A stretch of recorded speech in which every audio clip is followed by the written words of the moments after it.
Speechless, right? This is probably how you felt after watching Dune. But why? I mean, why are we so stunned after Dune? What is it about this story that resonates with us so deeply, beyond words? What is this fascinating thing that we can't quite explain? I mean, even my friend, who usually can't sit through a movie longer than 90 minutes, and who fell asleep during Dune Part 1, wanted to rewatch it, as if it was for the first time. And that says a lot. Actually, there is something magic about Paul's story. And it's not just about the sandworms or the battles. No, it's about something deeper. What if, in fact, the real power of Dune isn't in the epic battles or mythical creatures, but in the tragedy of its hero?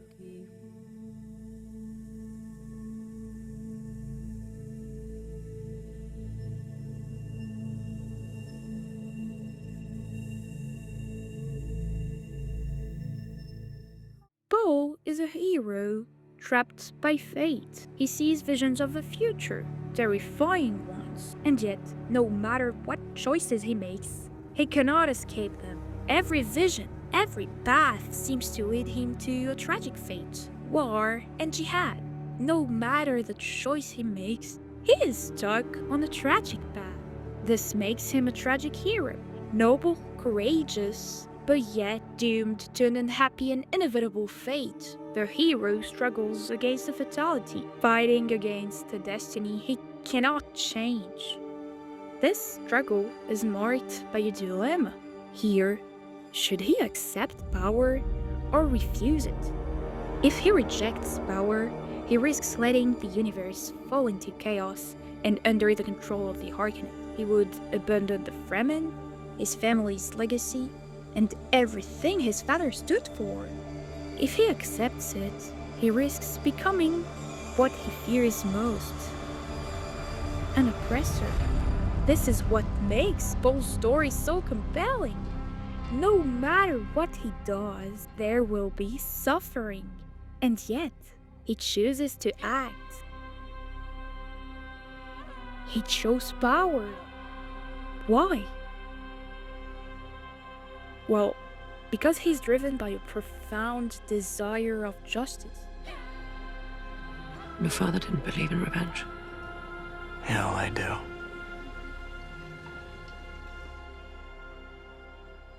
He is driven by vengeance and by the need to protect those he loves. And actually, Paul's story reminds us of another tragic hero, Hamlet. Just like Paul, Hamlet is trapped in dilemmas with no clear resolution. Hamlet is also haunted by vision, his father's ghost, demanding revenge on Claudius, Hamlet's uncle, who murdered him to seize the throne and marry the queen. But Hamlet hesitates. He isn't sure if the ghost is telling the truth, and he struggles with whether revenge is right. Unfortunately, his indecision triggers a cascade of tragedies. He accidentally kills Polonius, which drives Ophelia, Polonius's daughter, and Hamlet's love into madness and suicide. And in the end, everything falls apart. Hamlet's mother drinks a poison meant for him, which kills her. Hamlet kills Claudius, but he dies too. The result? A whole kingdom and an heritage completely destroyed. Like Hamlet, Paul is torn by an internal dilemma, a moral conflict that seems impossible to solve. For Hamlet, the struggle is between avenging his father and listening to his moral doubts. For Paul, the choice is just as difficult. Should he avenge his father or refuse to become the oppressor he fears? Both characters go through doubts and refusal because they know that revenge will lead to terrible consequences. But yet, their approach to revenge is very different. Unlike Hamlet, Paul makes a deliberate choice to pursue revenge, fully aware that it will lead to intergalactic destruction. Hamlet's revenge is personal, whereas Paul's is political and cosmic, impacting entire civilizations. And actually, The hamartia is also different. The hamartia is a character's weakness or mistake that causes his downfall. For Hamlet, it's his doubt and hesitation.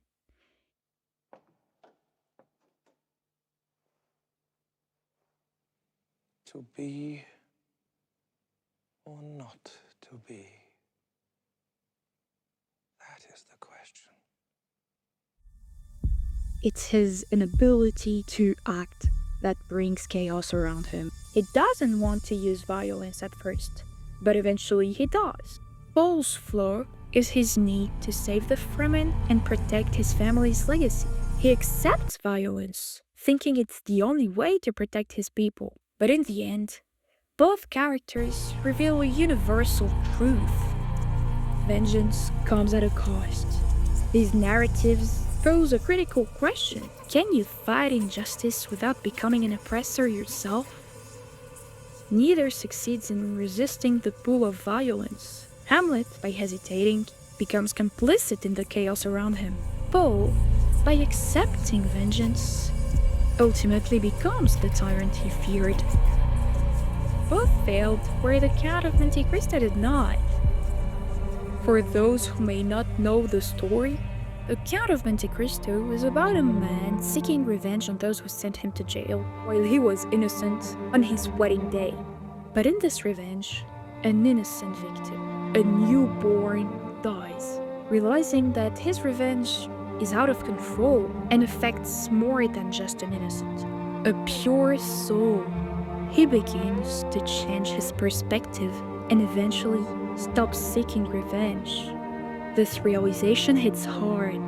Revenge did not bring justice. It only spreads suffering and creates more victims. Paul Atreides here is kind of a warning about the dangers of violent justice. But now, why doing all these parallels? Why did I do this? Well, simply to show you that the story, the reason why it is so compelling, is actually deeper than we thought. But we already know how his story ends, with war and destruction. So why do we keep watching? 4 people are sitting around a table, talking about baseball, whatever you like. 5 minutes of it, very dull. Suddenly, a bomb goes up, blows the people to smithereens. What do the audience have? 10 seconds of shock. Now take the same scene and tell the audience there is a bomb under that table and will go off in 5 minutes.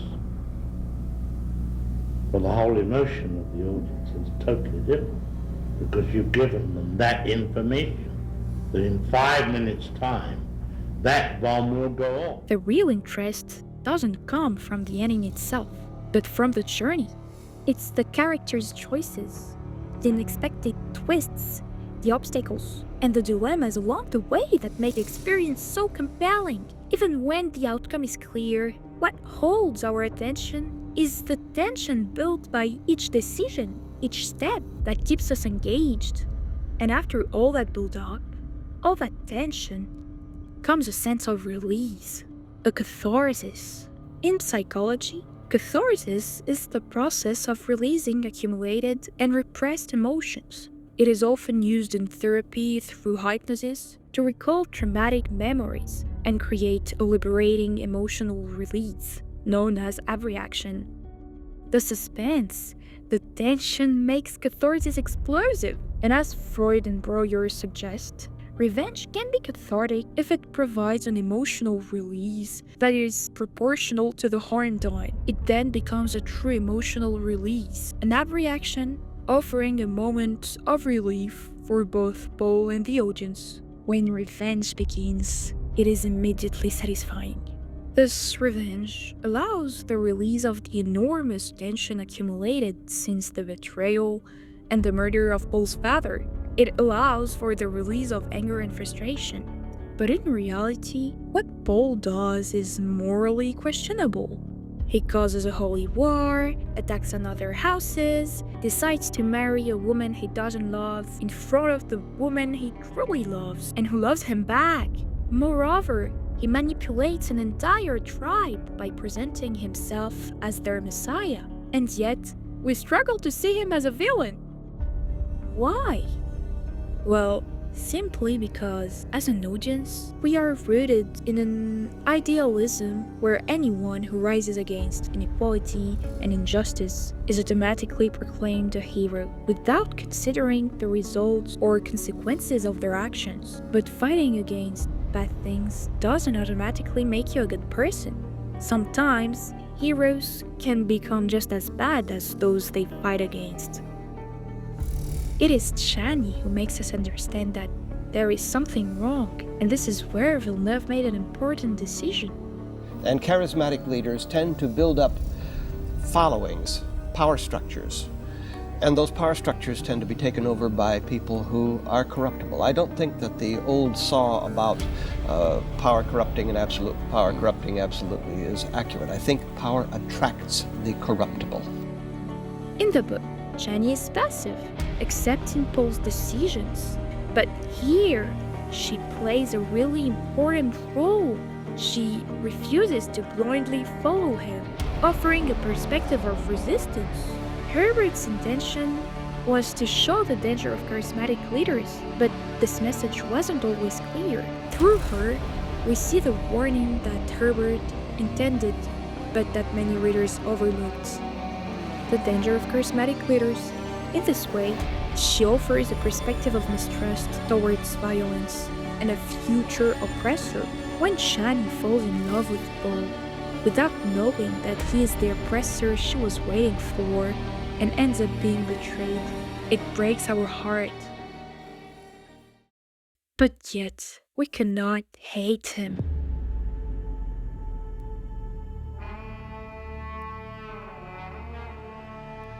Despite everything, we still can't bring ourselves to hate Paul. If we were in his position, we would have done the same choices. Some might have even accepted their messianic role earlier. Paul is in many ways a victim of his visions, a victim of his birth. His tragedy lies in a paradox. He sees possible futures, but every choice he makes to avoid these futures brings him closer to what he fears. He believes he can avoid a religious war by making the right decisions. However, each choice, like agreeing to lead the Fremen and fight the Harkonnens, brings him closer to a destructive future. So why does he keep taking this direction?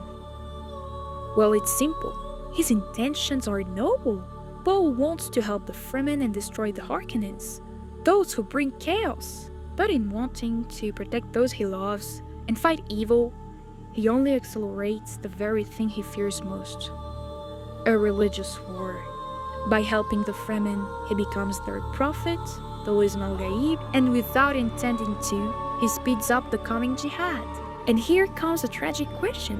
Should he keep supporting those he loves, or try to save humanity from the coming jihad? Paul struggles with what's called a self-fulfilling prophecy. Even though he never wanted to be a messiah, the Fremen's faith in him and his own belief that he must fulfill this prophecy push him to act in ways that make it inevitable. He believes he's in control of his choices. But is he really free? Actually, not quite. Paul is actually shaped by the expectations and projections of others, as well as his own Christian visions. He is shaped by what everyone wants him to be. His mother and the Bene Gesserit prepare him to become the Kwisatz Haderach, imposing a messianic role on him that he did not choose. His father hopes to see in him a worthy successor to House Atreides. The great houses see him as the heir to a noble family. The Fremen worship him as their savior, the Lisan al-Gaib, who will lead them to freedom. And even his educators, who teach him how to fight, prepare him for a threat. Paul's visions and the expectations of others control him, trapping him in a role he never truly chose. He thinks he is not influenced by anything, that he controls his choices. but he doesn't. Spinoza once said, "Men are mistaken in thinking themselves free. Their opinion is made up of consciousness of their own actions and ignorance of the causes by which they are determined." In simple terms, we can make choices, but we do not choose what drives these choices. But Spinoza gives us a solution. Freedom is the knowledge of necessity. This means that true freedom lies in accepting things as they are, knowing they cannot be any different. But Paul refuses to accept this. He fights against the inevitable, and that refusal makes him suffer. Paul doesn't realize this, and instead of accepting his fate, he tries to control it. But his decisions are shaped by forces beyond him, his visions, his heritage, and the expectations of others. Paul must accept his tragic fate for what it is. But who could embrace such a destiny? No one. That's why Paul tries to escape it. But this only brings him more suffering, and he is afraid. Afraid of his visions and the terrible future they show, afraid of failing those he loves, afraid of the destructive cycle he feels trapped in. Paul's fears stop him from thinking clearly, which explains his hesitations. He is full of doubt and worry. As the Bene Gesserit say,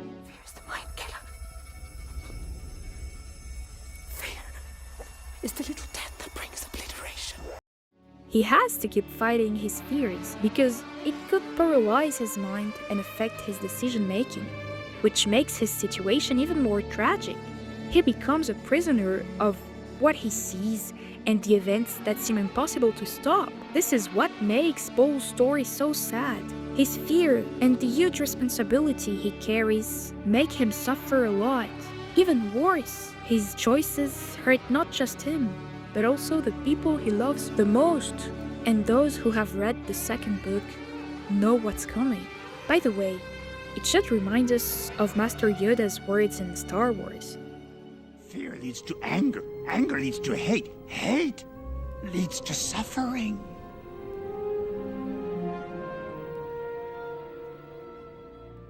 At the end, we cannot hate Paul because he holds a burden.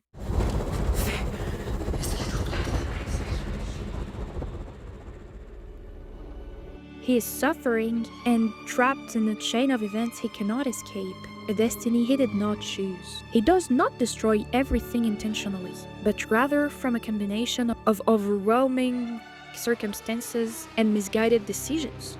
And so we watch, drawn into his choices, his suffering, his vengeance. We feel the pull of justice, the weight of bloodshed. We tell ourselves we are merely spectators. But are we? What it tells us is that revenge is in our eyes, not just Paul's, but ours as well. We crave justice, we long for retribution, and in watching Paul, we feel the thrill of vengeance. But deep down, we know how it ends. And yet, we still watch, still waiting, still wanting. For what? Justice? Or something else entirely?